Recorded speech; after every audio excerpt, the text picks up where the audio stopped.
तो आज की ये कहानी हारुतो की है, जिसे बचपन से ही जॉम्बिस वाली मूवी देखना बहुत पसंद है। उसका सबसे बड़ा ड्रीम है एक दिन वो जॉम्बी गर्लफ्रेंड बनाए और उसके साथ अपनी पीसफुल लाइफ को जिए। उसे ये पता है उसका ये ड्रीम कभी पूरा ना होगा, लेकिन एक दिन एक्सीडेंटली वो एक फीमेल जॉम्बी से मिलता है जो कि देखने में काफी क्यूट थी। तो हारुतो उसे लेकर के अपने घर आ जाता है। तो अब आखिर कैसी होगी एक ह्यूमन और एक ज़ॉम्बी की लव स्टोरी, जानने के लिए चलिए इस कहानी को डिटेल में देखा जाए। तो इस कहानी शुरुआत में हम मेन कैरेक्टर हारुतो को देखते हैं, जो कि अपने ग्रैंडपा और अपनी सिस्टर के साथ ही रहता है। हारुतो के पास उसका खुद का पेट होता है जिसका नाम बाबू है, पर एक दिन एक्सीडेंटली बाबू की डेथ हो जाती है। हारुतो बाबू से बहुत प्यार करता, उसे ऐसे मरता देख करके वो काफी डिप्रेस हो जाता है।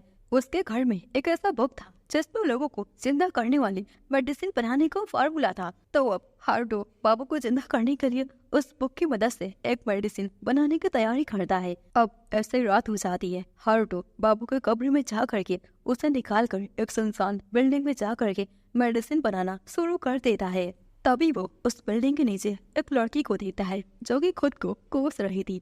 आखिर मैं ऐसे क्यों हूँ और मेरे साथ ऐसा क्यों होता है। उस लड़की का नाम रियो है। उसके फादर गर्ल्स कॉलेज के प्रेसिडेंट होते हैं। रियो के फादर थोड़ा सनकी टाइप के हैं। वो हमेशा रियो की फोटोज बिना क्लोथ के लेते। रियो के फादर रियो को पूरी तरह से अपने कंट्रोल में रखना चाहते हैं। वो जिसके भी क्लोज जाती उसके फादर उसे दूर कर देते। रियो के फादर किसी को भी रियो को क्लोज आने नहीं देते। अब ऐसे ही एक दिन रियो एक फ्रेंड को बनाती है जिसके साथ वो बात करना शुरू कर देती है। रियो को उससे मिल करके काफी अच्छा लग रहा था। अब ऐसे ही कुछ दिन बाद रियो अपने फ्रेंड को अपने बारे में बता दिए कि उसके फादर आखिर उससे क्या करवाते हैं। तो ये जान करके रियो की फ्रेंड उसे सजेस्ट करती है, तुम्हें ये सब नहीं करना चाहिए, ये सब गलत है, तुम्हें अपने फादर को रोकना चाहिए। तो अब अपने फ्रेंड की बात को मान करके रियो अपने फादर से कहती है, आप मेरी ऐसी फोटोज अब नहीं ले सकते। ये बात सुन करके रियो के फादर को डाउट होता है कि उसने फिर से किसी से दोस्ती कर ली। रियो के फादर उसकी फ्रेंड को और उसकी फैमिली को इस शहर से ट्रांसफर करवा देते हैं। फिर अगले दिन रियो स्कूल में जाती है तो उसकी फ्रेंड उससे कहती है, मैंने तुमसे दोस्ती करके बहुत बड़ी गलती कर दी। वेल अब प्रेजेंट में रियो ये सब सोच करके उसे बिल्डिंग के किनारे रोते जा रही थी, जिसे हारुतो देख लेता है। फिर दोनों ही साथ में उस बिल्डिंग के अंदर बैठ जाते हैं और बातें करते। रियो पूछती है, तुम यहाँ पर क्या कर रहे हो। तो हारुतो उस बुक के बारे में और अपने कैट बाबू के बारे में उसे सारा कुछ बताता है। यह सुन करके रियो बहुत हैरान हो जाती है कि मरे हुए लोगों को जिंदा किया जा सकता है। अब वो भी हारुतो की मेडिसिन बनवाने में उसकी हेल्प में लग जाती है। रियो बोलती है, मैं भी इस मेडिसिन को बनते हुए देखना चाहती हूँ। तो वो इसी तरह से दोनों साथ में उसी मेडिसिन को बनाने में लग जाते हैं। हारुतो उस मेडिसिन को बनाने में फेल हो जाता है। वो बस गिव अप करने वाला था। तभी रियो उस बिल्डिंग के नीचे पड़े हुए हर्ब्स के ट्रिक के बारे में उससे बताती है। उस हर्ब्स को लेने के चक्कर में रियो नीचे गिरने वाली थी, पर हारुतो उसे पकड़ लेता है, जिसके बाद हर्ब की मदद से वो उस मेडिसिन को बनाकर तैयार कर लेता है। उस मेडिसिन को थोड़ा सा रियो भी अपने पास रख लेती है। वेल अब हारुतो उस मेडिसिन को बाबू को पिलाता है ताकि वो जिंदा हो जाए, पर ऐसा कुछ भी नहीं होता। तो हारुतो डिसअपॉइंटेड होकर के उसने कैट को वापस से कब्र में डालने का फैसला कर लेता है। बट पहले वो रियो को अपनी बाइसाइकिल पर बैठा करके उसके घर तक उसे ड्रॉप करता है। रियो के फादर हारुतो को देख लेते हैं। फिर आगे हारुतो अपने घर आ जाता है, जहाँ पर वो अपनी कजन सेंटो से मिलता है। सेंटो उसे बोलती है, तुम्हारे बॉक्स में कुछ जरूर खास होगा। हारुतो काफी घबरा जाता है बिकॉज उस बॉक्स में बाबू की डेड बॉडी थी। तो अब जैसे ही सेंडो उस बॉक्स को ओपन करती है, उसमें से बाबू खुद ही निकलकर बाहर चलने लगता है, जो देख करके हारुतो बहुत हैरान हो जाता है कि उस मेडिसिन ने अपना काम कर दिया। दूसरी ओर हम रियो को देखते हैं, जिसका फादर उसे एक लड़के से मिलने पर उसे सजा देते हैं कि अब से वो घर से बाहर नहीं निकलेगी और उसका स्कूल जाना वो भी बंद हो जाता है। ये सब सुन करके रियो को बहुत बुरा लगता है। वो उस मेडिसिन को खा लेती है ताकि वो मर जाए। अब उस मेडिसिन को पीने के बाद अगली सुबह रियो को होश आता है, तो वो देखती है वो अभी तक जिंदा है। रियो नीचे आकर के ये सुन लेती है कि उसके फादर एक बटलर को ऑर्डर दे दिया था कि वो हारुतो को अच्छे से सबक सिखा दे। ये सुन करके रियो घबरा जाती है और चोरी से घर से बाहर निकल जाती है ताकि वो हारुतो को बचा सके। दूसरी ओर हम हारुतो को देखते हैं, जो कि अपने बापू को ढूंढ रहा था, जो कि एक पेड़ पर बैठा था। वहीं पर हमें पता चलता है उस मेडिसिन के कारण बाबू अब एक ज़ॉम्बी कैट बन चुका है। सिंडो कहती है वो एक ज़ॉम्बी बन गया है, तो हारुतो को ये बिलीव हो नहीं रहा था।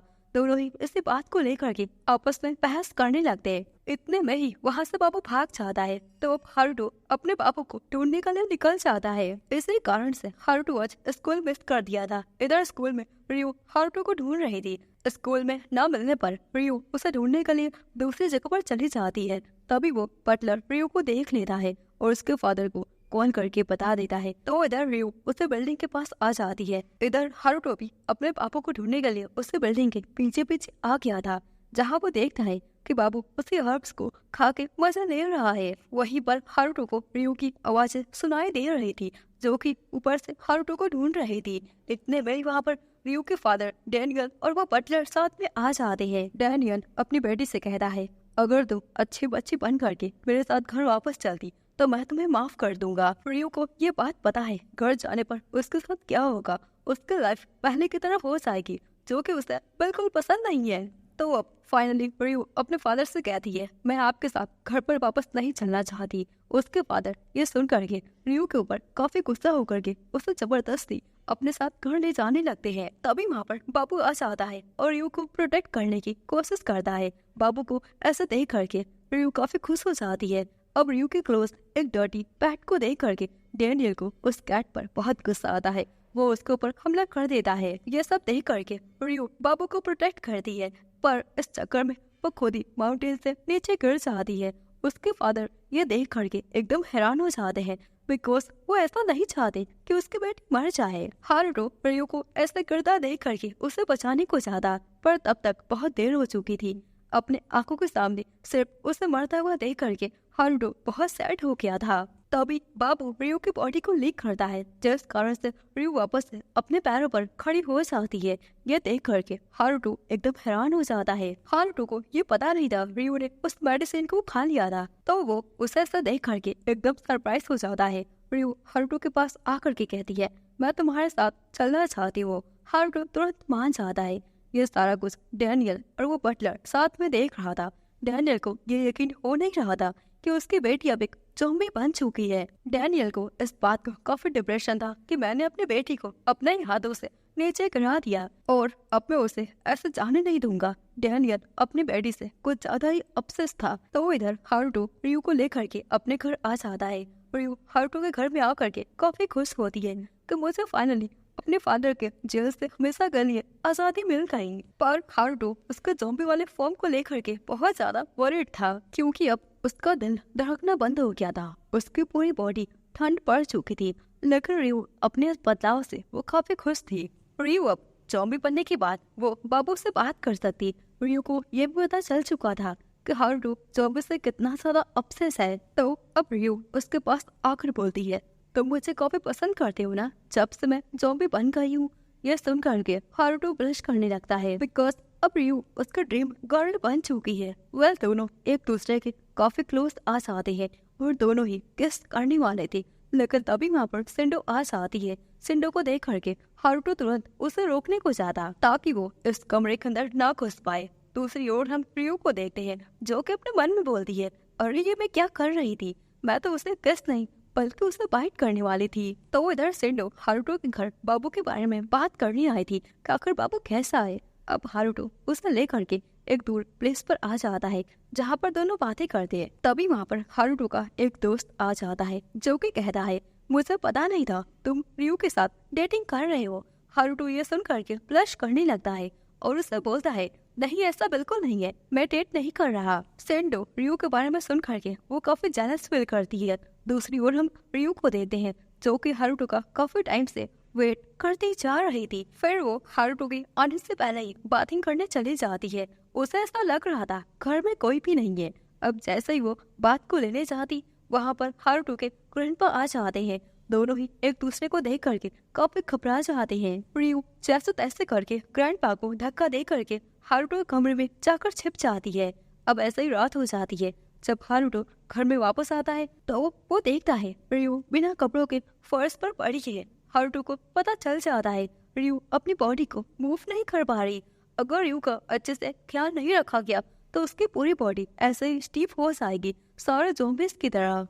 अब हारुतो रियो को बेड पर सुला देता है और कमरे का टेम्परेचर लो कर देता है। हारुतो रियो को ठीक करना चाहता है, इसलिए वो अपनी सिस्टर रिना के पास जा करके उसकी बुक को ले आता है जिसमें ज़ॉम्बीज के बारे में डिटेल में लिखा था। पर उस बुक की कोई भी इंफॉर्मेशन काम नहीं आती और अभी तक हारुतो ने अपनी फैमिली को ये बात नहीं बताई कि उसने अपने कमरे में एक ज़ॉम्बी को छिपा कर रखा है। फिर ऐसा ही कुछ दिन बीत जाते हैं। हारुतो को पता चलता है ज़ॉम्बीज के बुक को बनाने वाला और कोई नहीं उसके ग्रैंडपा है, पर उनकी उम्र हो चुकी है जिस वजह से उन्हें कुछ याद नहीं है कि आखिर इसका सोल्यूशन क्या होगा। उसी वक्त सिंडो भी हारुतो से मिलने उसके घर आ जाती है। दोनों ही साथ में बात करने के बाद सिंडो हारुतो के रूम में छुपके से चली जाती है कुछ ज़ॉम्बीज के बुक को लेने के लिए।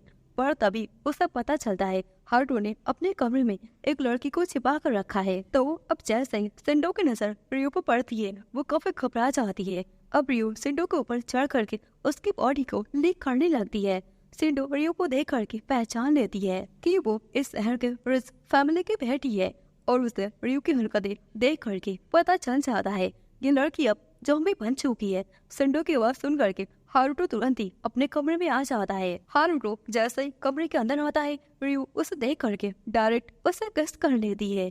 ये सारा कुछ सिंडो देख करके काफी भड़क जाती है और हारुतो से कहती है तुम एक ज़ॉम्बी के साथ आखिर क्या कर रहे हो। तो फिर हारुतो उसे सारा कुछ एक्सप्लेन करता है कि आखिर कैसे उस मेडिसिन को खाने के बाद रियो ह्यूमन से ज़ॉम्बी बन चुकी है। इधर रियो की नजर पापा पर पड़ती है तो वो उसका पीछे पीछे जाने लगती है। हारुतो ये देख करके तुरंत ही उन दोनों के पीछे चला जाता है जहाँ पर वो देखता है बाबू और रियो दोनों ही हीलिंग मैजिक ओसन का लीफ को खा रहे थे।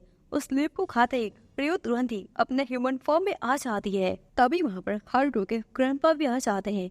हारुतो के ग्रैंडफादर उसे बताते हैं जो लोग उस मेडिसिन की वजह से ज़ॉम्बी बन गए हैं उनके लिए इस लीफ को खाना बहुत जरूरी है, नहीं तो वो लोग अपने ह्यूमन फॉर्म में वापस नहीं आ पाएंगे। और ऐसे लोगों का खास ख्याल रखने के लिए उन्हें डेली एक्सरसाइज और हमेशा लो टेम्परेचर में रखना होगा। एंड लास्ट थिंग उन्हें डेली हाइपरटॉक्सिन्स के या लीफ को खाने देना होगा। तो अब हारुतो रियो को अपने घर में रखने के लिए अपने ग्रैंडफादर से परमिशन लेता है जहाँ पर उसके ग्रैंडफादर उसे परमिशन दे देते हैं क्योंकि वो बहुत काइंड हार्टेड थे। तो अब हारुतो रियो को लेकर के अपने घर आ जाता है और उसके ऊपर काफी कड़ी नजर रखता है। वो पल पल की रिपोर्ट रखता आखिर वो क्या कर रही है, वो कहाँ पर जा रही है।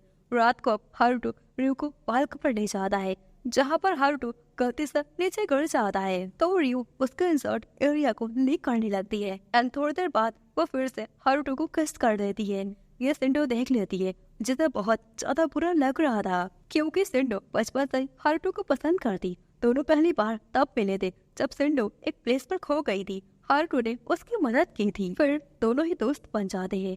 अब ऐसा ही सिंडो हारुतो को पसंद करने लगी और कुछ दिन बाद जब उसे ये बात पता चली हारुतो उसका कजन है सो इस कारण से वो उससे दूर रहने लगी और अपने फीलिंग्स को वो खत्म करने लगी। सिंडो को यह भी पसंद नहीं था कि हारुतो हमेशा सारा टाइम पर ज़ॉम्बीज की मूवीज को देखता रहता, इसलिए वो उससे दूर रहती है और अब उसने हारुतो को पसंद करना बंद कर दिया। वह ऐसे कुछ दिन बीत गए। सिंडो के पेरेंट्स हारुतो के घर के पास ही आकर रहने लगे जिस कारण से दोनों ही नेबरहुड बन गए। फिर दोनों सारा वक्त साथ में खेलते। सिंडो ये देखती है हारुतो सारा टाइम बस घर में ज़ॉम्बीज की मूवी को देखता रहता और बाहर जाकर वो बस ज़ॉम्बीज की मूवी को खरीदने जाता। फिर ऐसे ही दोनों साथ में घर वापस आ रहे थे तभी रास्ते में एक डॉगी उन्हें परेशान करने लगता है। दोनों ही काफी डर जाते हैं। सिंडो तो वहीं रोने लगती है। हारुतो भी काफी ज्यादा घबराया हुआ था पर वो पास में रखी एक लकड़ी को ला करके उस डॉगी को डरा करके वहाँ से भगा देता है जो देख करके सिंडो का दिल फिर से पिघल जाता है और वो हारुतो को पसंद करने लगती है। उसी के साथ वो ज़ॉम्बीज की मूवी भी देखना शुरू कर देती है। फिर ऐसा ही एक दिन दोनों साथ में मूवीज को देख रहे थे जिसमें ज़ॉम्बी विलन होती है और वो लास्ट में मर जाती है। जो देख करके सिंडो उससे पूछती है तुम्हें ये मूवी देख करके आखिर कैसा लगा। तो हारुतो उससे कहता है काश उस हीरोइन की जगह मेल लीड की कैरेक्टर वो ज़ॉम्बी होती तो मजा ही आ जाता। जो सुन करके सिंडो अपसेट हो जाती है। अब प्रेजेंट पे रियो को देख करके सिंडो समझ जाती है कि रियो के होते हुए हारुतो कभी भी मेरे क्लोज नहीं आएगा बिकॉज हारुतो ज़ॉम्बीज को बहुत ज्यादा पसंद करता है। जिसके बाद अगले दिन सिंडो हारुतो के साथ डिलीवरी करने जाती। जब उनका काम खत्म हो जाता है तो हारुतो अपने घर आने लगता है मगर तभी सेंडो उसका हाथ पकड़ लेती है। उसके पास आकर के वो उसे किस करने की कोशिश करती, मगर हारुतो उसे रोक लेता है।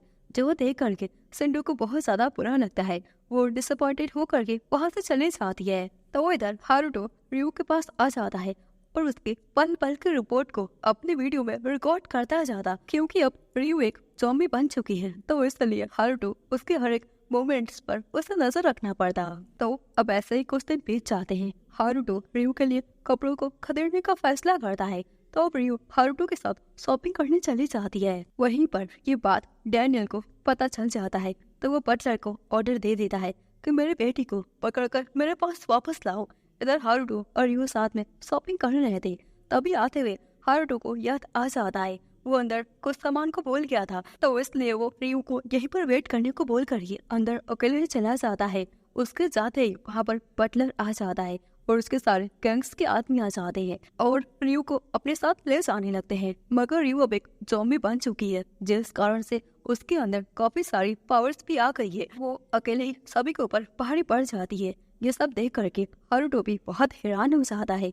रियू काफी डरी हुई थी। उसने ये नोटिस नहीं किया कि उसने ही सभी लोगों को मारकर भगा दिया। तो अब जैसे ही रियू हारुतो को देखती है, वो तुरंत उसके पास आकर के उससे हक कर लेती है। तो इधर बटलर ने एक और प्लान पहले से ही बना रखा था। अगर वो लोग रियू को पकड़ नहीं पाते तो उसकी जगह वो हारुतो का किडनैप कर लेंगे। तो अब सभी मिल करके हारुतो का किडनैप कर लेते हैं। जिसके बाद हम हारुतो की सिस्टर को देखते हैं, रीना, जो कि काफी समझदार थी। उनकी मॉम बहुत पहले ही उनको छोड़ करके इस दुनिया से जा चुकी थी। रीना अपनी मॉम से बहुत प्यार करती। उनके जाने के बाद उसने सारा काम अकेले ही संभालने का डिसाइड कर लिया। जब से हारुतो ने रियू को अपने घर में ला दिया, तभी से रीना को ये फीलिंग्स आ रही है। वो लड़की रियू बिल्कुल उसकी मॉम की तरह काइंड है। रीना भी अपने भाई की तरह ज़ॉम्बीज़ से बहुत ज्यादा ऑब्सेस होती है। वो भी अपने फ्रेंड्स से हमेशा ज़ॉम्बीज़ से रिलेटेड बातें करती रहती। तभी रीना की एक फ्रेंड उसे बताती है, मुझे ऐसा लगता है हमारे इंग्लिश वाले टीचर एक ज़ॉम्बी है, क्योंकि वो हमेशा ही अपने पास कच्चे मांस को लेकर आती है ताकि वो अकेले में जाकर खा सके। इसका पता लगाने के लिए रीना और उसके दोस्त मिल करके उसी टीचर पर नजर रखने लगते हैं। इन द एंड उन्हें पता चलता है उनकी टीचर ने एक क्रोकोडाइल को रख लिया है। वो उनका पेट है जो अभी बहुत छोटा है।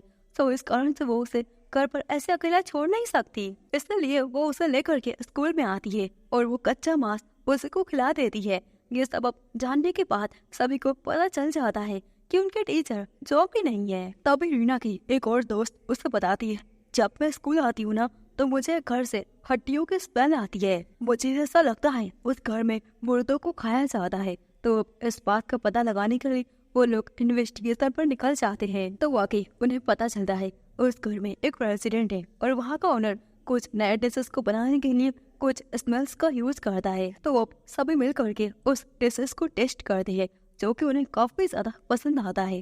अब ऐसे ही रीना सभी को बताती है, मेरे घर में एक ज़ॉम्बी है जिसे मेरे भाई ने लाया है। पर रीना की बातों पर कोई यकीन नहीं करता और वहाँ से सभी चले जाते हैं। फिर अगर रीना अपने घर आ जाती है तो वो देखती है उसके घर में हाइपरटॉक्सिन्स की बहुत सारी ट्रीज लग गई हैं। ये देख करके उसे अपनी माँ की याद आ जाती है, क्योंकि उन्हें भी हाइपरटॉक्सिन्स की लिफ बहुत पसंद आती थी। रीना उस पल को याद करती है जब वो बीमार थी तो उसकी माँ उसके सर पर हाथ रखती। उनका हाथ हमेशा की तरह ठंडा रहता। ये सारी बातें याद करके वो अपनी माँ के कब्र पर आ जाती है, जहाँ पर रियू भी होती है। रियू को ऐसे देख करके उसके अंदर रीना को अपनी माँ की झलक दिखाई दे रही थी और वो थोड़ा सा फ्लश करने लगती है। तो ये देख करके रियू उसके सर की पार्टिंग करती है। रियू के ठंडे हाथों को देख करके रीना और भी ज्यादा सरप्राइज हो जाती है और मन में कहती है, ये तो बिल्कुल मेरी माँ की तरह है।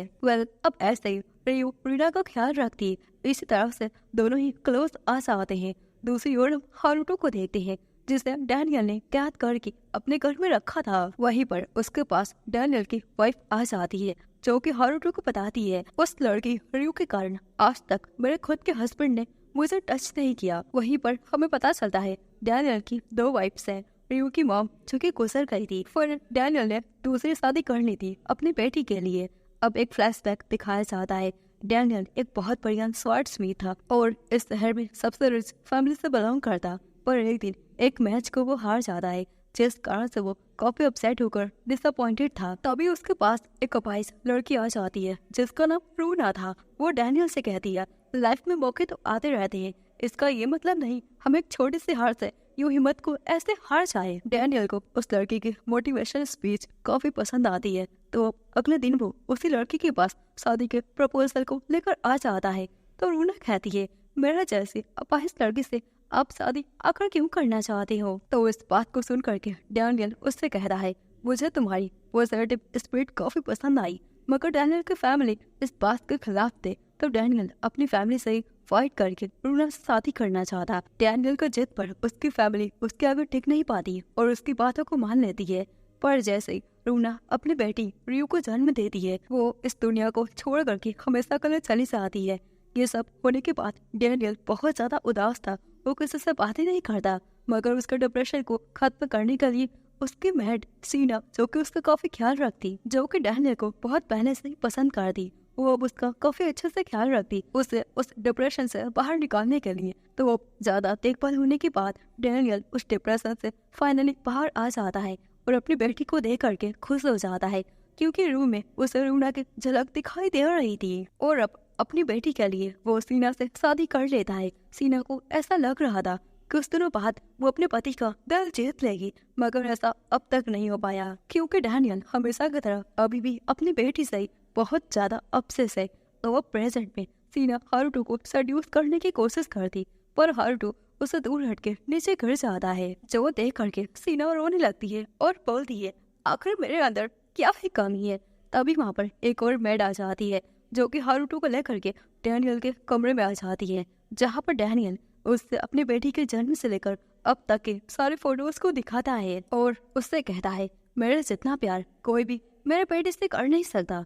फिर ऐसा कहने के बाद हारुटो को वो स्वॉर्ड बैटल के लिए चैलेंज करता है, जो जीतेगा वो रियू के साथ हमेशा रहेगा। हारुटो तो ठहरा एक नूब बंदा और डैनियल जो कि स्वॉर्ड्समिथ का चैंपियन है, तो ये एक तरह का अनफेयर बैटल है। पर हारुटो कहता है, आप अपनी बेटी को कंट्रोल करने के बजाय उसके फीलिंग्स को आपको समझना चाहिए कि आखिर वो क्या करना चाहती है, उसे क्या पसंद है। वह दूसरी तरफ हम रियू को देखते हैं, जो कि अपने घर आ जाती है हारुटो को अपने फादर के गैस से बचाने के लिए, मगर डैनियल के गार्ड्स रियू को देखते ही उसे कैद कर लेते हैं। तो इधर हमें अनफेयर बैटल्स को दिखाया जाता है, जो कि हारुटो और डैनियल के बीच हो रहा था। हारुटो डैनियल को भड़काने की कोशिश कर रहा था, उन्हें वो बताता है, आपकी बेटी क्या पसंद करती है, आपको तो ये भी नहीं पता। तो इस बात को सुन करके डैनियल उससे कहता है, आखिर मुझे समझ क्यों नहीं आ रहा कि मेरी बेटी ऐश की जिंदगी को छोड़ करके तुम्हारे जैसे लड़के के साथ आखिर क्यों रह रही है। तो इस पर हारुटो कहता है, क्योंकि आप अपनी बेटी को अपनी प्रॉपर्टी की तरह यूज करते, भले ही आप उसे प्रोटेक्ट करना चाहते, पर इस तरह से किसी की लाइफ को कंट्रोल करना तो बिल्कुल गलत है। और हारुटो ये भी बोल देता है, आप अपने लाइफ के तौर पर अपनी बेटी को सब्स्टिट्यूट कर रहे हो, जो सुन करके डैनियल को बहुत ज्यादा गुस्सा आ जाता है और वो हारुटो के ऊपर हमला कर देता है, क्योंकि वो ये नहीं चाहता उसका ये सीक्रेट किसी बाहर वाले को पता चल जाए। तो इसलिए वो अपने स्वार्थ से हारुटो के अंदर उसे घुसा देता है। तो वहीं पर ये सारा कुछ रियू देख लेती है, जो कि अभी ही अपने फादर के कैश से निकल करके हारुटो के पास आ गई थी, पर हारुटो मना नहीं था। वो उठ करके उसके फादर के ऊपर हमला करता है। रियू ये देख करके हारुटो के पास आ जाती है और उसके इंसर्ट एरिया को लीक करने लगती है। अब रियू के लीक करने से हारुटो के अंदर ज़ॉम्बीज वाली वायरस घुस जाता है और वो भी हाल्फ ज़ॉम्बी बन जाता है। तो अब जैसे डैनियल ने देखता है, वो तुरंत ही अपने स्वॉर्ड से हारुटो के सर को काटने का डिसाइड कर लेता है और आगे बढ़ता है, पर रियू बीच में आकर के अपने फादर को रोक लेती है। और अब फाइनली रियू के फादर को अपनी गलती रियलाइज हो जाती है और वो रोने लगता है। डैनियल अपनी बेटी को नॉर्मल बनाना चाहता, इस कारण से वो इस शहर से उसे दूर ले जाने का सोच रहा था, पर रियू अपने फादर के साथ छले से मना कर दिए और उनसे कहती है, मुझे यही लाइफ पसंद है, मुझे इसके लिए ज़ॉम्बी सी आकर क्यों ना रहना पड़े, और हाँ मैं इस लाइफ से बहुत खुश हूँ। तो इस पर हारुटो डैनियल से कहता है, आपकी इसी हरकतों के कारण आप बार बार अपनी बेटी से दूर हो जाते हो और आपकी बेटी घर को छोड़ करके भाग जाती है। आपको अब तो समझ आ जाना चाहिए कि आपकी बेटी आखिर क्या करना चाहती है। डैनियल अपनी बेटी से माफी मांगी अकेले ही इस शहर से दूर चला जाता है, ताकि वो एक बढ़िया सा डॉक्टर ढूंढ करके अपनी बेटी का इलाज करा सके। और तब तक वो रियो को हारुतो के पास साथ रहने की परमिशन को दे देता है। वेल अब जैसे ही डैनियल वहाँ से जाता है तभी हारुतो बेहोश हो जाता है। फिर आके जब उसकी आंखें खुलती है तो उसके सामने रियो होती है और अब हारुतो की बॉडी से वो वायरस भी गायब हो चुका था। इसका ये मतलब है हारुतो अब एक ज़ॉम्बी नहीं है, वो एक नॉर्मल इंसान है। और अब इसी तरह वो रियो के साथ अपने घर रहने लगता जब तक कि वो पूरी तरह से ठीक ना हो जाए। तब तक हारुतो उसका पूरी तरह से ख्याल रखने का फैसला करता है। फिर ऐसे ही कुछ दिन बीत जाते हैं। सभी लोग साथ में फायरवर्क देखने जाते जहाँ पर सेंडो रियो को युकाटा पहनाने का सिखा रही थी। उससे भी ये बात पता चल गया था हारुतो की खुशी रियो में है, तो इस बार वो पीछे हट करके रियो को एक्सेप्ट कर लेती है अपने दोस्त की खुशी के लिए। वेल अब आगे दोनों साथ में फायरवर्क देखने को जाते और अपनी हैप्पी लाइफ को जीते। फिर आगे दोनों साथ में उसी बिल्डिंग के पास जाते हैं जहाँ पर पहली बार उनकी मुलाकात हुई थी। रियो तभी हारुतो को हक कर लेती है और उसको प्रपोज करती। उसे वो बताती है मैं तुम्हारे साथ हमेशा रहना चाहती, तो हारुतो भी उसके प्रपोजल को एक्सेप्ट कर लेता है और इसी तरह से दोनों की हैप्पी लाइफ स्टार्ट हो जाती है। तो दोस्तों इसी तरह से इस एनिमे की एंडिंग यहीं पर हो जाती है। आई होप आप लोगों को ये वीडियो काफी पसंद आया होगा। फिर मिलते हैं किसी और वीडियो में, तब तक के लिए सायोनारा।